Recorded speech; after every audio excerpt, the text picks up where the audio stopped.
You know that feeling, right? When you're sitting across from someone you love, but you can already see the goodbye written in their eyes. You can feel the space between you widening, filling up with a cold, silent static. My name is David, and that static, it had a name. A name she couldn't wait to say. It started subtly. A new light in her eyes, a secret smile at her phone. My wife, Elena, was drifting, and I was the anchor she was trying to slip. Then came the comparisons. Mark from my spin class, he just gets it, you know? He's so ambitious.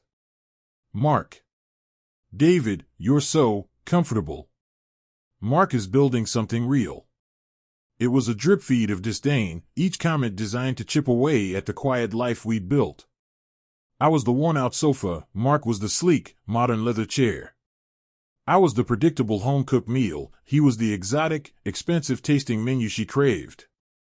The night it all broke, I remember the condensation on her wine glass. We were at our own kitchen table, a battlefield in a war I didn't know we were fighting. I think we need a break, she said, not meeting my eyes.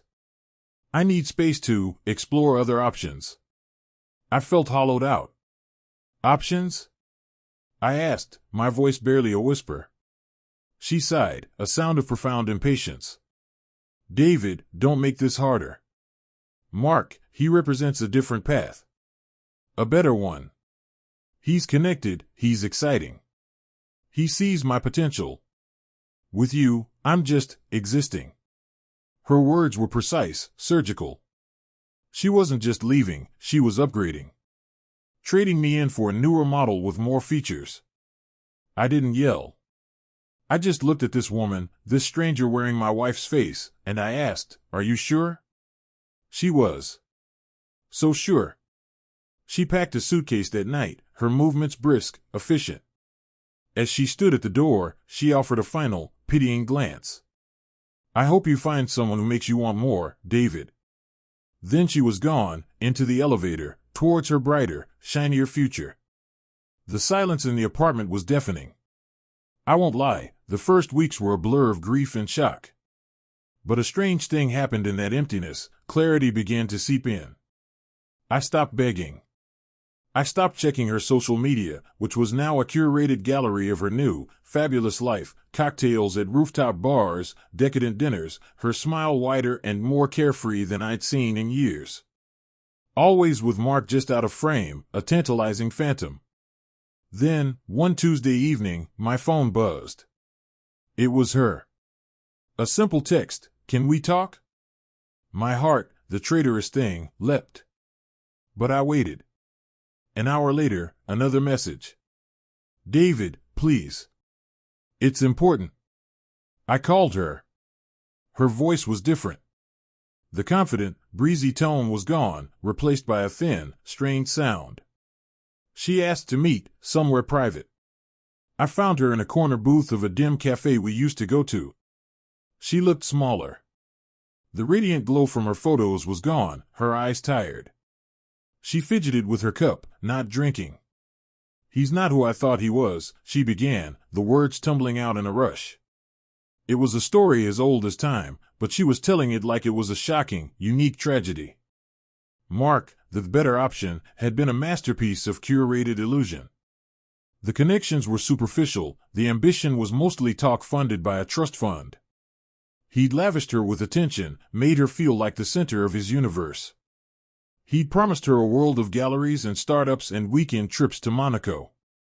He'd listened to her dreams and mirrored them back, making them sound like his own. And then, he got what he wanted. A single, perfect, Instagram-worthy weekend at a luxury hotel. She described it in broken fragments, the champagne, the view, the feeling of finally having arrived. And then, the Monday morning after. He'd kissed her forehead, told her he had a crazy busy week ahead, and that he'd call her. He walked her to a taxi. And then, nothing. The calls went straight to voicemail. Texts were delivered but never read. He vanished from all social platforms, blocking her completely. She was a ghost in his world, erased with terrifying efficiency. He used me, she whispered, her voice cracking. He used me for one night and threw me away. The humiliation was a living thing in her eyes. The man she'd left me for, bragged about, had treated her with a casual cruelty I never could have imagined. She had been a conquest, a temporary diversion. Not a partner. Not a future. An option, just as she had called me. But for him, she was a used one. She looked at me then, her eyes searching mine for the comfort, the understanding, the unconditional safety I had always provided. She was waiting for me to say it. To say, it's okay. Come home. I forgive you. The script was written in her mind. The reliable, comfortable backup plan. Old David would have done it. He would have opened his arms and absorbed her pain, making it his own. I took a slow sip of my coffee. I felt a profound calm, a stillness I hadn't known in years. The pain was still there, but it was a quiet neighbor now, not a screaming tenant. Elena, I said, my voice steady. I'm sorry that happened to you. Truly. No one deserves to be treated that way. Hope flickered in her eyes. I saw her shoulders begin to relax. I continued. But you made a choice.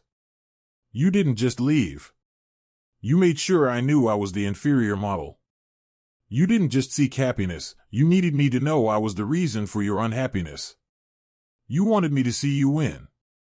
I leaned forward slightly. That better option didn't just use you for a night.